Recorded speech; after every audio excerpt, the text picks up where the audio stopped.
My boss took credit for my work, then humiliated me in front of her friends, and when I finally stood up for myself, she tried to blacklist me, so I exposed her in a way she never saw coming and couldn't do anything about. When I was 28, I got a job as a personal assistant to an influencer, but not just any influencer. I'm talking 5 million followers on IG and can ruin you with a single post-level influencer. We'll call her Annie. I worked 24-hour shifts for Annie, 12 hours by her side, 12 hours on call. I was exhausted, but because we spent so much time together, she had full trust in me. At some point, she even started letting me edit her photos, making her waist slimmer before posting. But then one day, she told me to organize a gathering with all her influencer friends for the cookbook she was launching. She offered me a small bonus, and added that I could actually attend this gathering too. This was the first time she'd ever done either of those things, so I was definitely suspicious. But given she was my boss, and I was actually curious to see what the get-togethers were like, I accepted. Big mistake. The weeks leading up to it were relentless. Turns out she didn't even have a cookbook planned. It was my task to create it from scratch in 4 weeks. 100 pages of recipes, designs, her About Me section, everything. I was up to my neck in work. I became a walking zombie, running off a gram of caffeine per day to keep me sane. What's even worse is she took all the credit. We'd be getting our pedicures, and whilst I was researching non-copyrighted gluten-free brownie recipes,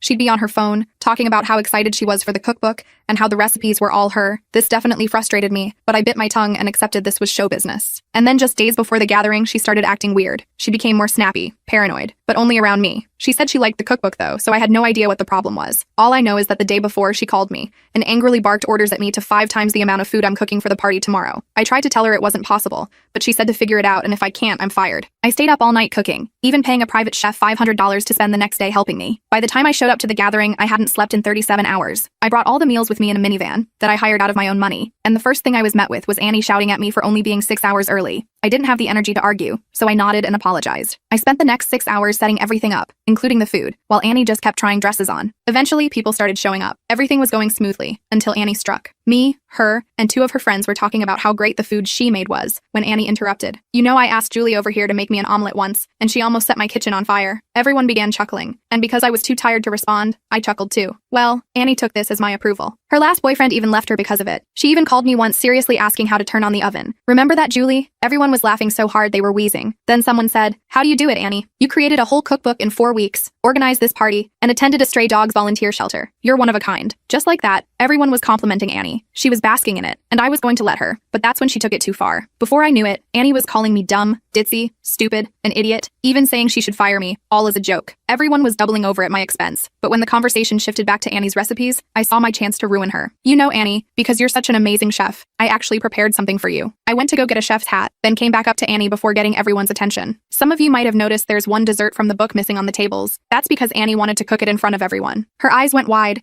but before she could protest, everyone erupted in cheers and applause. Now, you may be thinking she could have just refused or exposed me, but I knew Annie, and she was way too image-oriented for that. And so, she nervously strutted to the kitchen with everyone behind her. Some of her friends even live streaming the special moment to their followers. I remember she looked at me with hatred, but I just smiled. Next thing I knew, Annie was struggling to crack an egg, holding a whisk with her thumb and index finger, and putting butter in the oven to melt it. Everyone's faces dropped, as they realized Annie was full of crap. She hadn't created the cookbook, and when she accidentally got flour on her face, she exploded. She screamed out she couldn't do it. She wasn't a chef, and yelled at everyone to stop laughing at her, but nobody did. People were pointing fingers in hysterics. I honestly thought I had won, but that's when she turned to me, and with her acrylic nails jabbed my eyes. This is her fault. I'm suing. Suddenly, everyone turned to me. Before I could respond, Annie grabbed my arm and dragged me into the back. "What the F was that?" she hissed, all pretense of composure gone. I calmly wiped down the counter. "That was you demonstrating your cooking skills, or lack thereof. Do you have any idea what you just did? You humiliated me in front of everyone." "No, Annie. You humiliated yourself by lying about writing a cookbook when you can't even crack an egg properly." Her face contorted with rage. "You're fired. Get your things and get out of my house right now." I nodded, untying my apron. "Fine, but I'm taking copies of all the cookbook materials I created, and I'll be sending invoices for the hundreds of unpaid overtime hours I've worked." "You'll get nothing," she spat. "I'll make sure you never work in this industry again." Who do you think people will believe? Me, with millions of followers, or some nobody assistant? I should have been scared. Should have backed down and begged for my job. But something had broken loose inside me. Maybe it was the sleep deprivation, maybe it was months of pent-up resentment, or maybe it was simply standing in my truth for the first time since taking this job. You know what, Annie? I don't care anymore. Take your credit, take your fake cookbook, take your entire fake life, but I'm done letting you take my dignity. I turned to leave, but Annie wasn't finished. She grabbed my arm, spinning me around. "Give me your phone, now." "What? No. I know you have photos of the cookbook development. Give me your phone or I'll call the police and have you arrested for theft of intellectual property." I laughed in disbelief. "Intellectual property? You mean my recipes, my photos, and my work that you're claiming as your own?" Her eyes narrowed. Everything you did while employed by me belongs to me. That was in your contract. I pulled my arm free. I'm leaving now, Annie. No, you're not. She lunged forward, grabbing for my bag where my phone was visible in an outside pocket. I stepped back, but Annie was determined. In the struggle, she knocked over a glass bowl that shattered on the floor. The noise seemed to enrage her further, and she came at me with her hands outstretched, acrylic nails aimed at my face. I raised my arms to protect myself, but not before one of her nails scratched my cheek. I felt a sharp sting and warm blood trickling down my face. The kitchen door burst open. Several guests stood there, including Thomas and Riley, staring in shock at the scene before them. Broken glass everywhere, me bleeding, Annie looking completely unhinged. "What's going on?" Riley asked, phone still in her hand, potentially recording. Annie immediately switched personas, tears springing to her eyes. She attacked me. After everything I've done for her, she tried to steal my cookbook and attacked me when I caught her. No one looked convinced. My cheek was bleeding, not hers. The broken glass was clearly from her knocking over the bowl. "That's not what happened," I said quietly, pressing a kitchen towel to my cheek. "Annie is upset because I exposed that she can't cook anything from her cookbook, because I wrote it, not her." The silence in the kitchen was deafening. "Get out of my house," Annie finally said, voice trembling with rage. "All of you. Party's over." People began awkwardly filing out. I grabbed my bag, making sure my phone was still inside, and headed for the door. I heard Annie behind me, already spinning a narrative to whoever was still listening about how I'd had a mental breakdown from the pressure of assisting someone so successful. Outside, the night air felt shockingly fresh after hours in that tension-filled house. I walked toward my car,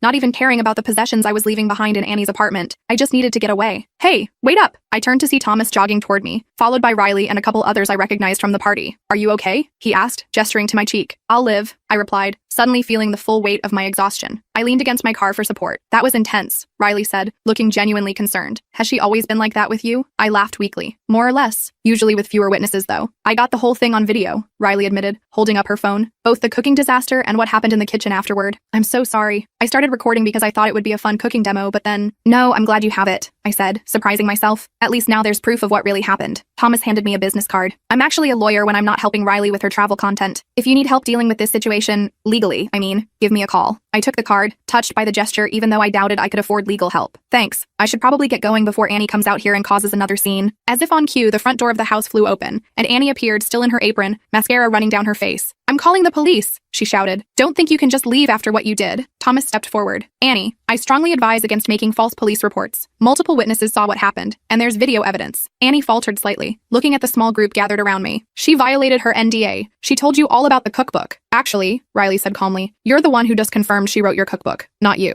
We were just leaving after an uncomfortable situation, but now that you mention it," Annie's face went pale. She turned and stormed back into the house, slamming the door behind her. "You should go," Thomas advised me, "but keep in touch, okay? This isn't over." He was right about that. I drove to a friend's apartment, the only place I could think to go since I'd been living in Annie's building. The whole way there, my phone blew up with texts from Annie, alternating between threats and attempts to gaslight me into thinking I was overreacting. My friend Joseph was surprised to see me at his door at 11 p.m. with a bleeding cheek and no belongings, but he let me crash on his couch without too many questions. I fell into an exhausted sleep almost immediately, my body finally shutting down after nearly 40 hours of consciousness. I woke up the next morning to find my phone had died overnight. After borrowing Joseph's charger, I turned it on to find 27 missed calls from Annie and over 50 text messages. The last few were particularly concerning. "I've changed the locks on your apartment. Your stuff is in storage. You have 24 hours to arrange pickup or it's going to charity. I've emailed everyone in my network about your unprofessional behavior. Good luck finding another job in this city. The cookbook deal is proceeding as planned. Try to interfere and I'll sue you for everything you have." Joseph brought me coffee while I scrolled through the messages in disbelief. "Want to tell me what's going on?" he asked gently. I gave him the condensed version, showing him my scratched cheek as evidence. When I finished, he looked genuinely concerned. "You can stay here as long as you need," he offered, "but you should probably talk to a lawyer. This sounds serious." I thought of Thomas's business card, still in my bag. "Yeah, I think you're right." I called Thomas later that morning and explained the situation in more detail. He listened carefully, asking occasional questions about my employment agreement, the cookbook development, and Annie's threats. "Based on what you're describing, you have a strong case for workplace harassment,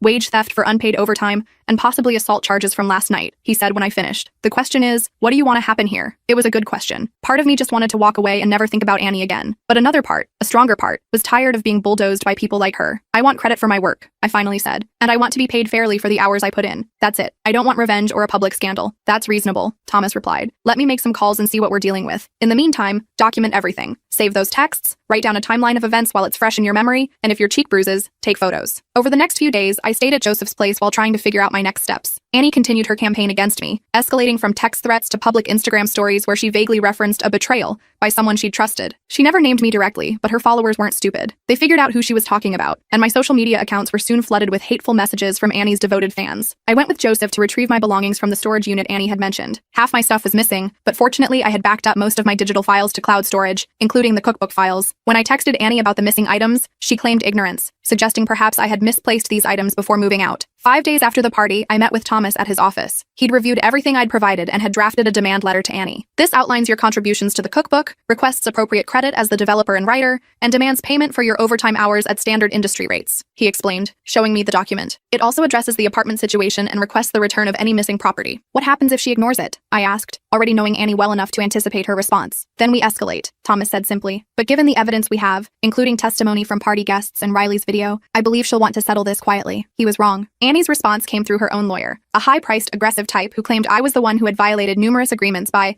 attempting to sabotage Ms. I's business relationships and stealing proprietary content. They threatened countersuits that would bankrupt me if I didn't immediately sign a retroactive NDA and drop all claims. When Thomas reported this back to me, I felt a wave of panic. I couldn't afford a lengthy legal battle with someone who had Annie's resources. Maybe I should just give up. That's exactly what she wants you to feel, Thomas said when I expressed these doubts. But here's what you need to know. Annie's on shakier ground than she realizes. Riley's been talking to other influencers who were at the party. Word is spreading about what really happened, and Annie's publisher is getting nervous. Her publisher? I asked, confused. She has a publisher already? Thomas nodded. Apparently, she signed a deal the day before the party, which explains why she was so desperate to prove she had a cookbook ready to go. This new information changed everything. Annie hadn't just been lying to her followers. She'd been lying to a publishing company that had invested real money in her supposed cookbook. What should we do? I asked. I think it's time to approach the publisher directly, Thomas suggested. Not as a threat, but as a potential solution. You have what they need. A real cookbook with tested recipes. Annie has what they want. A name that will sell books. Perhaps there's a middle ground. I wasn't convinced Annie would ever agree to share credit, but I gave Thomas permission to reach out to the publisher. Meanwhile, I focused on finding a new job and apartment, which proved challenging with Annie seemingly working behind the scenes to blacklist me. 2 promising interviews mysteriously fell through after reference checks. A week later, I was helping at Joseph's bar to make some quick cash when Thomas called with news. The publisher wanted to meet with both me and Annie to discuss the situation. They've seen the evidence, he explained. They're not happy about being misled, but they've invested too much in the project to simply cancel it. They want to find a solution that works for everyone. The meeting was scheduled for the following Monday at the publisher's office. I spent the weekend alternating between anxiety and rehearsing what I wanted to say. I needed to be firm but professional. No emotional outbursts, no matter how much Annie tried to provoke me. Monday arrived, and I dressed in the most professional outfit I could assemble from my limited wardrobe. Thomas met me outside the publisher's building,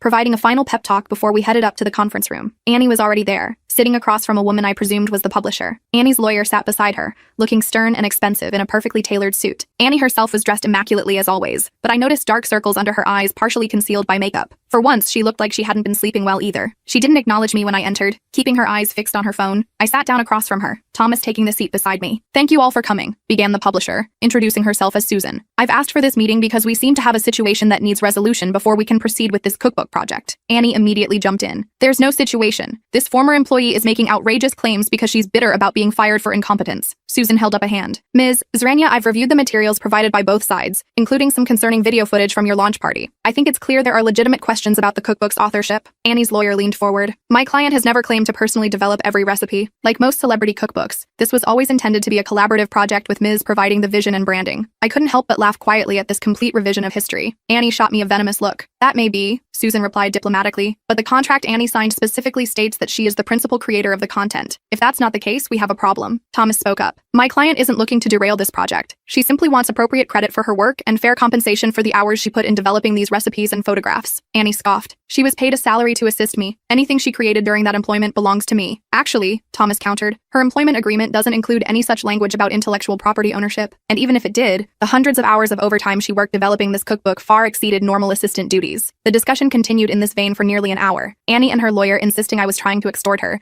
Thomas calmly presenting evidence of my contributions, and Susan mediating while clearly trying to salvage a publishing deal that was rapidly unraveling. Finally, Susan called for a break. Annie immediately left the room with her lawyer, while Susan asked me and Thomas to stay behind. "Off the record," Susan said once we were alone, "I know she's lying. That cooking demonstration video makes it painfully obvious. But she's a valuable brand, and the company has already invested significantly in this project. So what are you suggesting?" I asked. "A compromise. We credit you as the recipe developer and food photographer. Annie remains the face of the cookbook. You both sign non-disparagement agreements, and we pay you a fair rate for your work." I thought about it. It wasn't perfect, but it would give me professional credit I could use to build my career. And honestly, I was exhausted by the whole conflict. I just wanted to move forward. "I can agree to that," I said finally. Susan looked relieved. "Good. Now we just need to convince Annie." That proved more difficult. When Annie and her lawyer returned, they rejected the proposal outright. Annie insisted she wouldn't share credit with the help, and threatened to take her brand to another publisher. Susan remained remarkably calm. "That's your right, of course. But I should mention that breaking our contract would require returning the considerable advance we've already paid you, and any other publisher will want assurances about the content ownership given the concerns that have been raised." I watched as the reality of her situation slowly dawned on Annie. Her lawyer was whispering urgently in her ear, likely explaining that she had few good options left. After what felt like an eternity, Annie finally spoke. Fine, she can have a credit inside the book as recipe developer, but my name stays alone on the cover, and she signs an NDA about this whole situation, and fair payment for her work, Thomas added firmly. More negotiation followed, but by the end of the meeting, we had a tentative agreement. I would receive credit as the recipe developer and food photographer inside the cookbook, a fair payment for my work, and Annie and I would both sign non-disparagement agreements. As we prepared to leave, Annie pulled me aside, her lawyer and Thomas watching carefully from a distance. You think you've won, she said quietly, her perfect smile never wavering. But trust me, this is just the beginning. There are 1,000 ways I can make your life difficult without ever violating that stupid agreement. I looked at her, really looked at her,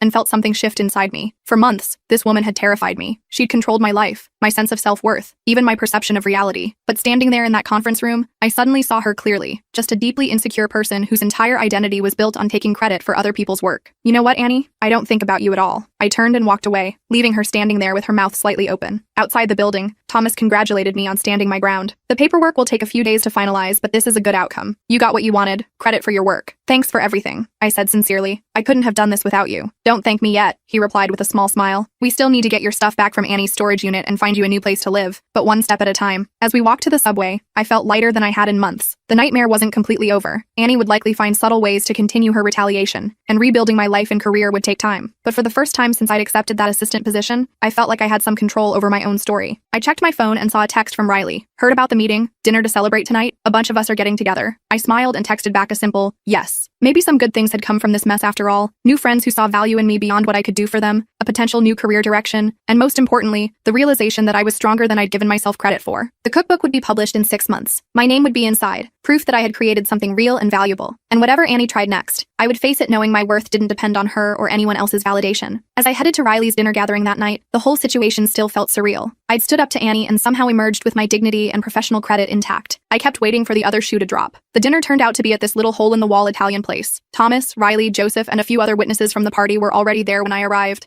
They cheered when I walked in, which was honestly kind of embarrassing but also nice. The cookbook warrior arrives, Riley called out, raising her wine glass.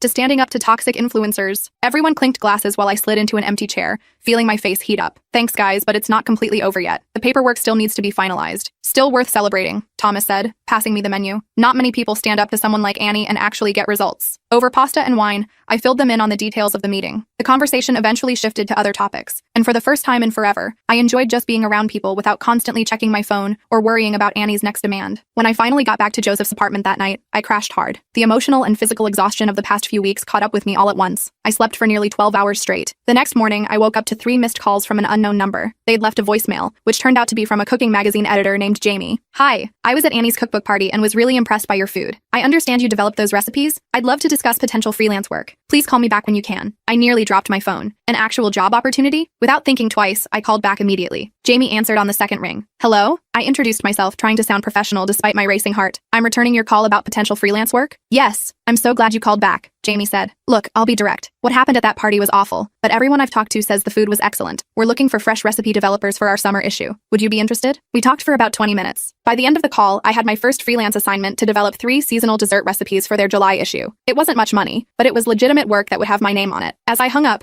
Joseph gave me a thumbs up from the kitchen where he'd been pretending not to eavesdrop. Sounds like good news? I couldn't stop grinning. My first real food writing gig. Small, but it's something. See? Annie didn't ruin your life after all. Over the next week, things started looking up in small ways. I found a tiny but affordable studio apartment. The cookbook paperwork came through, with my name clearly listed as recipe developer and photographer. The payment wasn't life-changing, but it covered my security deposit and first month's rent. But just as I was starting to feel like the worst was behind me, Annie made her next move. I was testing recipes for the magazine assignment when I got a text from Riley. Have you seen Annie's latest Instagram post? Call me. My stomach dropped. I immediately checked Annie's account, which I'd been avoiding. Her most recent post showed her in a professional kitchen, wearing chef whites and standing next to a famous restaurateur. The caption read, "So excited to announce my new cooking show. Can't wait to share my passion for food with all of you. At Food Network #, coming soon." Quote, I called Riley immediately. Please tell me this is a joke. Wish it was, she replied. Apparently the cookbook drama actually increased her follower count. Drama sells. But she can't cook. Everyone at that party saw it. Most of those people signed NDAs, remember? And the public has the memory of a goldfish. She's already spinning the party incident as you being jealous and trying to sabotage her. I paced around my tiny kitchen, fuming. So she just gets away with it? Again? Welcome to influencer world, Riley sighed. Though if it makes you feel better, she'll probably crash and burn when they start filming. You can't fake cooking skills on a live set. It didn't make me feel better. I thought the cookbook settlement meant Annie would at least have to acknowledge my work, but here she was, already moving on to an even bigger platform with zero consequences. The next day, I received a formal-looking letter. It was from Annie's lawyer,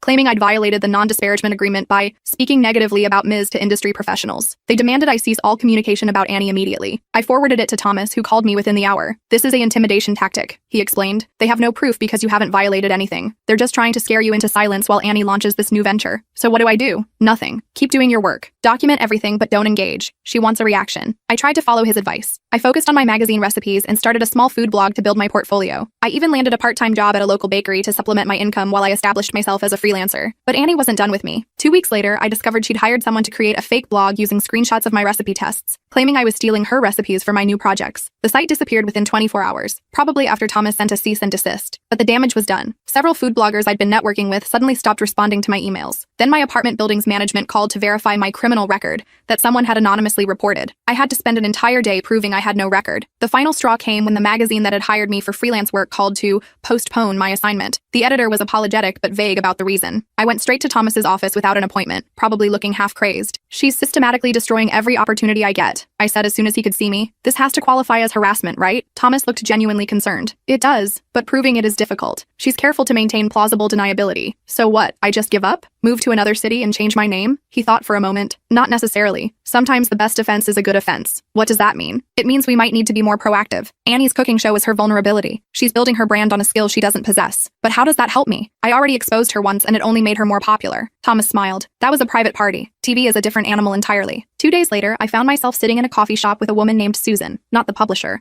but someone who worked in TV production. Riley had connected us. So you're the cookbook ghost, Susan said, studying me over her latte. I've heard rumors about Annie's new show. It's a 6-episode deal. Filming starts next month. And you believe me about her not being able to cook? Susan shrugged. Doesn't matter what I believe. TV is about ratings. But if what you're saying is true, it's going to be a disaster on set. So why are we meeting? Because disasters make for boring television unless they're properly managed. She leaned forward. Look, I can't promise anything, but I might be able to get you a production assistant position on the show. Very behind the scenes, very under the radar. My jaw dropped. You want me to work for Annie? Again? After everything? Not for Annie. For the production company. They're already concerned about her actual cooking abilities. Having someone who knows the truth could be valuable to them. I thought about it. The idea of being anywhere near Annie again made my skin crawl, but the opportunity to witness her facade crumble on a much bigger stage, that was tempting. I'd need guarantees that she couldn't fire me or interfere with my role, I said finally. Susan nodded. Of course. And the production company would need assurances that you're not there to sabotage their show, just to help make good television. I went home and discussed it with Joseph, who thought I was insane to even consider it. Thomas was more practical, pointing out that the position would give me industry connections beyond Annie's reach. After 3 days of internal debate,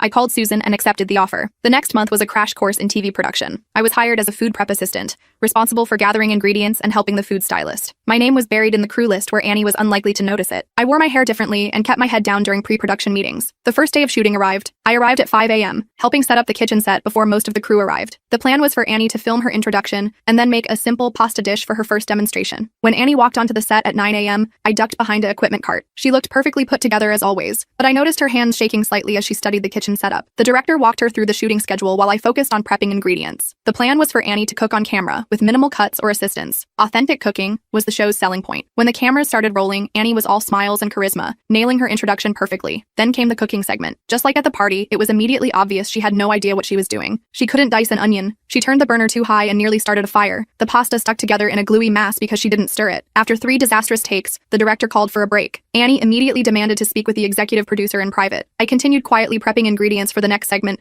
straining to overhear their conversation. This isn't working, Annie was saying. The lighting is all wrong, and these knives are terrible. The producer, a no-nonsense woman named Jordan, wasn't buying it. The lighting and knives are fine, Annie, but I'm concerned about the actual cooking. Your contract stated you had culinary expertise. I do. I just need more rehearsal time, and maybe we should consider a different format. More lifestyle, less actual cooking. I couldn't help smiling as I chopped vegetables. The truth was finally catching up to Annie in a way she couldn't control. After lunch, Annie returned with a new demand, a teleprompter with detailed cooking instructions. The production team scrambled to accommodate her, but it only made things more awkward as she robotically read directions while clearly not understanding the techniques she was describing. By the end of day 1, the production was 5 hours behind schedule, and the executive producers were huddled in a corner looking concerned. I was packing up ingredients when Susan approached me. So it's true, she really can't cook. I nodded. Told you. This is a disaster, Susan sighed. We can't produce a cooking show with a host who can't cook. The network will pull the plug. Not my problem, I replied, though I felt a twinge of sympathy for the crew who might lose work. Susan studied me thoughtfully. Actually, it could be your solution. What does that mean? The network has invested a lot in this show. They need content. Annie needs to save face. You need recognition for your skills and to get Annie off your back. I stared at her. You're not suggesting a compromise. You work as the show's actual recipe developer and food consultant,